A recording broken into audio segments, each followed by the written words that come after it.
جی doctor صاحب، آپ کیا فرمائیں گے؟ آپ کے گھر کا جو ماحول تھا، آپ کا کام کرنا، سادگی، عاجزی، اور خاص طور پہ حسین کریمین کو گھر میں جو ماحول ہوتا تھا اس پہ بات کریں۔ سیدۃ النساء اہل الجنہ حضرت فاطمہ الزہرا رضی اللہ تعالیٰ عنہا آپ فرماتی ہیں کہ مدینہ کی عورتیں جس وقت اپنے شوہروں سے امور تجارت پہ بات کرتی تھیں اور کاروباری لین دین اور کس کاروبار میں کتنا منافع اور کس سفر پہ روانہ ہو رہے اور کدھر سے آ رہے ہو، کہتے ہیں کہ میں نے آج تک علی سے کبھی امور تجارت پہ بات ہی نہیں کی۔ مجھے تو حسن اور حسین اور زینب اور رقیہ کو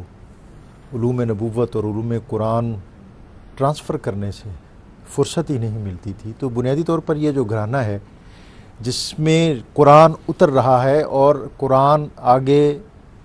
ٹرانسفر ہو رہا ہے، علوم نبوت براہ راست ان کو منتقل ہو رہے ہیں، اور یہ آگے وہ جو اقبال نے کہا تھا نا کہ حدیث عشق دو بابست، عمل بھی ہو رہا عمل بھی ہو رہا تھا، اور عمل کا سب سے بڑا منظر اور مظہر اگر یہاں نہیں ہونا تو پھر اور کہاں ہونا تھا۔ تو یہ جو آپ نے اقبال نے کہا کہ ادب پروردہ صبر و رضا، آسیہ گردان و لب قرآن سرا، کہ وہ عظیم المرتبت ہستی کہ جو ایک ہاتھ سے چکی پیستی تھی اور ان کے لبوں پر جو ہے وہ قرآن پاک کا ورد جو ہے وہ اس کی تلاوت جو ہے وہ جاری ہوتی تھی۔ اور جیسے حضرت نے اشارہ فرمایا ہے کہ آپ کا جو جہیز کا سامان تھا وہ ہم نے خطباء اور واعظین سے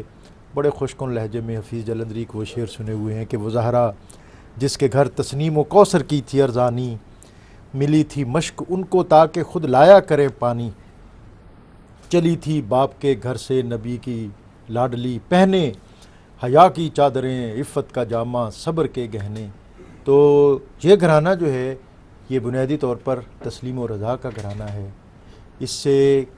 جو سب سے بڑا ہمیں درس ملا وہ یہ ہے کہ قرآن انہوں نے اترتے دیکھا اور پھر اس پر عمل کرتے ہوئے دنیا نے اس گھرانے کو اور اس خانوادے کو دیکھا۔ حضرت علی المرتضیٰ کے ساتھ آپ کا ایک مکالمہ ہے کہ آپ نے پوچھا کہ علی المرتضیٰ سے کہ آپ نے بڑے سفر کیے ہوں گے، بڑے کٹھن سفر کیے ہوں گے، مشکل۔ ہاں، آپ فرماتے ہیں کہ میں نے زندگی میں بڑے کٹھن سفر کیے ہیں، لیکن ایک سفر ایسا ہے جو مجھے زندگی میں کبھی میں جس کو فراموش نہیں کر سکتا۔ آپ فرماتے ہیں کہ نزول قرآن کا دور تھا اور ہمارے حالات بڑے کٹھن اور بڑے مشکل تھے، میری ذمہ داری تھی کاتبین وحی میں بھی شامل تھا، اور قرآن اترتا اور نبی مجھے حکم فرماتے کہ اس آیت کو فلاں آیت سے پہلے اور فلاں آیت کے بعد اور فلاں صورت میں فلاں جگہ پر لکھو، اور ہماری یہ ایک جذبہ تھا، ایک اسپرٹ تھی کہ ہم قرآن کی خدمت کریں۔ تو اسی ہمارے لکھنے کے لیے کاغذ دستیاب نہیں تھا، اسی اثناء میں مجھے پتہ چلا کہ حضر موت میں ایک ایسا درخت ہے جس کی چھال کو صدیاں بھی خراب نہیں کر سکتی۔ میں نے گرمی کے تپتے موسم میں اور جھلستی دوپہروں میں نے وہ طویل سفر کیا، اور میں نے وہ جو درخت کی چھال تھی اس کو میں نے حاصل کیا، اور پھر اس پر ایک روایت کے مطابق اما یتساءلون یہ صورت لکھی، اور میرے اس عمل سے نبی اکرم صلی اللہ علیہ وسلم خوش ہوئے۔ تو مطلب یہ ہے کہ اس گھرانے نے اور اس خانوادے نے اور ان ذوات مقدسہ نے جو